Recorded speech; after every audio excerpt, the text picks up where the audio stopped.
जय श्री राम, जय बागेश्वर धाम, जय गुरु कृपा। आज हम वाल्मीकि रामायण के अयोध्या कांड के 94 सर्ग को हिंदी में पढ़ेंगे। जय राम रमा रमनम समनम भवताप भयाकुल पाहि जनम अब देश सुरेश रमेश विभो शरणागत मागत पाहि प्रभो। जय राम रमा रमनम समनम। जय श्री राम 94 सर्ग हिंदी में। गिरिवर चित्रकूट श्री राम को बहुत ही प्रिय लगता था। वे उस पर्वत पर बहुत दिनों से रह रहे थे। एक दिन अमरतुल्य तेजस्वी दशरथ नंदन श्री राम विदेह राजकुमारी सीता का प्रिय करने की इच्छा से तथा अपने मन को भी बहलाने के लिए अपनी भार्या को विचित्र चित्रकूट की शोभा का दर्शन कराने लगे। मानो देवराज इंद्र अपनी पत्नी सची को पर्वतीय सुषमा का दर्शन करा रहे हों। भद्रे, यद्यपि मैं राज्य से भ्रष्ट हो गया हूँ तथा मुझे अपने हितैषी सौहृदों से विलग होकर रहना पड़ता है, तथापि जब मैं इस रमणीय पर्वत की ओर देखता हूँ तब मेरा सारा दुख दूर हो जाता है। राज्य का ना मिलना और सौहृदों का बिछोह होना भी मेरे मन को व्यथित नहीं कर पाता है। कल्याणी, इस पर्वत पर दृष्टिपात तो करो। नाना प्रकार के असंख्य पंछी यहाँ कलरव कर रहे हैं। नाना प्रकार की धातुओं से मंडित इसके गगनचुंबी शिखर मानो आकाश को भेद रहे हैं। इन शिखरों से विभूषित हुआ है चित्रकूट कैसी शोभा पा रहा है। विभिन्न धातुओं से अलंकृत अचल राज चित्रकूट के प्रदेश कितने सुंदर लगते हैं। इनमें से कोई तो चांदी के समान चमक रहे हैं, कोई लोहू की लाल आभा का विस्तार करते हैं। किन्हीं प्रदेशों के रंग पीले और मंजिष्ट वर्ण के हैं, कोई श्रेष्ठ मणियों के समान उद्भासित होते हैं, कोई पुखराज के समान, कोई स्फटिक के सदृश और कोई केवड़े के फूल के समान कांति वाले हैं, तथा कुछ प्रदेश नक्षत्रों और पारे के समान प्रकाशित होते हैं। यह पर्वत बहुसंख्यक पक्षियों से व्याप्त है तथा नाना प्रकार के मृगों, बड़े बड़े व्याघ्रों, चीतों और रीछों से भरा हुआ है। वे व्याघ्र आदि हिंसक जंतु अपने दुष्ट भाव का परित्याग करके यहाँ रहते हैं और इस पर्वत की शोभा बढ़ाते हैं। आम, जामुन, असन, लोध, प्रियाल, कटहल, धौ, अंकोल, भव्य, तिनिस, बेल, तिंदुक, बांस, कांसमरी, अरिष्ट, बरण, महुआ, तिलक, बेर, आंवला, कदम्ब, बेत, धनवन, बीजक आदि घनी छाया वाले वृक्षों से जो फूलों और फलों से लदे होने के कारण मनोरम प्रतीत होते थे, व्याप्त हुआ है पर्वत अनुपम शोभा का पोषण एवं विस्तार कर रहा है। इन रमणीय शिखरों पर उन प्रदेशों को देखो जो प्रेम मिलन की भावना का उद्दीपन करके आंतरिक हर्ष को बढ़ाने वाले हैं। वहाँ मनस्वी किन्नर दो दो एक साथ होकर टहल रहे हैं। इन किन्नरों के खड़क पेड़ों की डालियों में लटक रहे हैं। इधर विद्याधरों की स्त्रियों के मनोरम क्रीड़ा स्थलों तथा वृक्षों की शाखाओं पर रखे हुए उनके सुंदर वस्त्रों की ओर भी देखो। इसके ऊपर कहीं ऊंचे से झरने गिर रहे हैं, कहीं जमीन के भीतर से सोते निकले हैं और कहीं कहीं छोटे छोटे स्रोत प्रवाहित हो रहे हैं।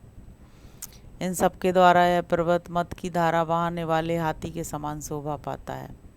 गुफाओं से निकली हुई वायु नाना प्रकार के पुष्पों की प्रचुर गंध लेकर नासिका को तृप्त करती हुई किस पुरुष के पास आकर उसका हर्ष नहीं बढ़ा रही है।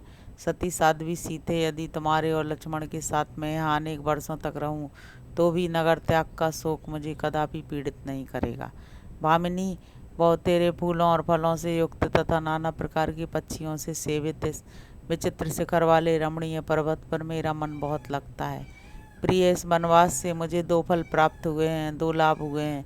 एक तो धर्मानुसार पिता की आज्ञा का पालन रूप ऋण चुक गया और दूसरा भाई भरत का प्रिय हुआ। विदेह कुमारी, क्या चित्रकूट पर्वत पर मेरे साथ मन, वाणी और शरीर को प्रिय लगने वाले भांति भांति के पदार्थों को देखकर तुम्हें आनंद प्राप्त होता है। रानी, मेरे प्रपितामह मनु आदि उत्कृष्ट राज ऋषियों ने नियम पूर्वक किए गए इन वनवास को ही अमृत बतलाया है। इससे शरीर त्याग के पश्चात परम कल्याण की प्राप्ति होती है। चारों ओर इस पर्वत की सैकड़ों विशाल शिलाएं शोभा पा रही हैं, जो नीले, पीले, सफ़ेद और लाल आदि विविध रंगों से अनेक प्रकार की दिखाई देती हैं। रात में इस पर्वत राज के ऊपर लगी हुई सहस्त्रों औषधियाँ अपने प्रभा संपत्ति से प्रकाशित होती हुई अग्निशिखा के समान उद्भासित होती हैं।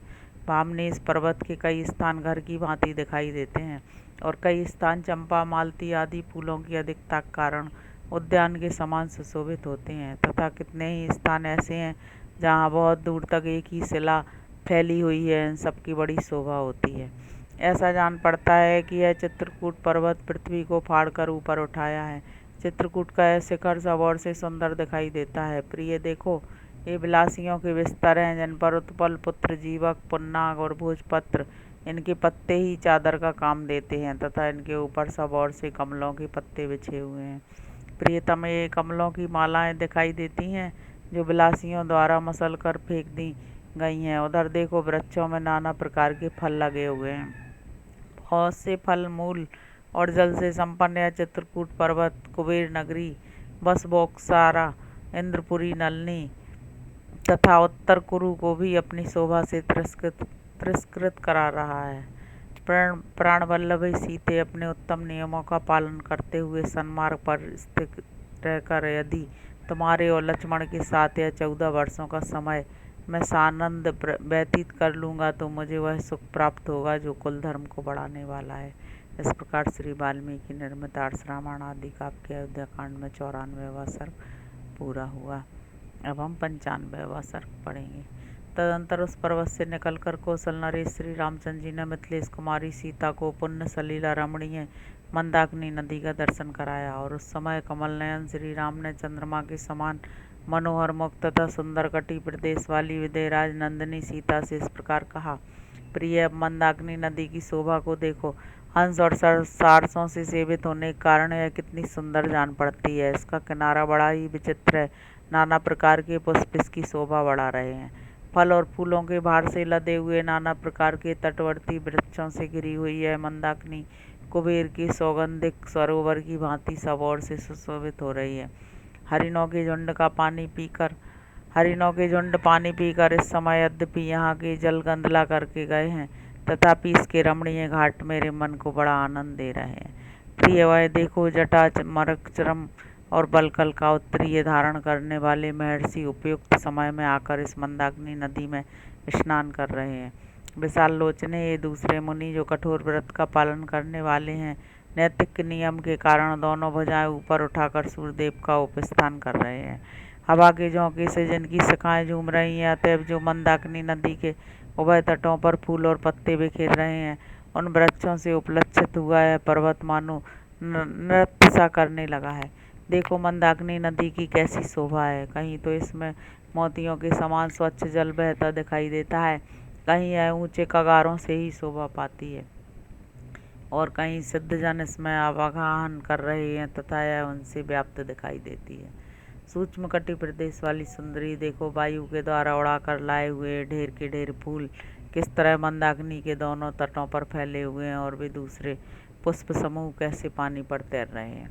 कल्याणी, देखो तो सही, ये मीठी बोली बोलने वाले चक्रवाक पक्षी सुंदर कलरव करते हुए किस तरह नदी के तटों पर आरूढ़ हो रहे हैं। शोभने, यहाँ जो प्रतिदिन चित्रकूट और मंदाकिनी का दर्शन होता है, यह नित्य निरंतर तुम्हारा दर्शन होने के कारण अयोध्या निवास की अपेक्षा भी अधिक सुखद जान पड़ता है।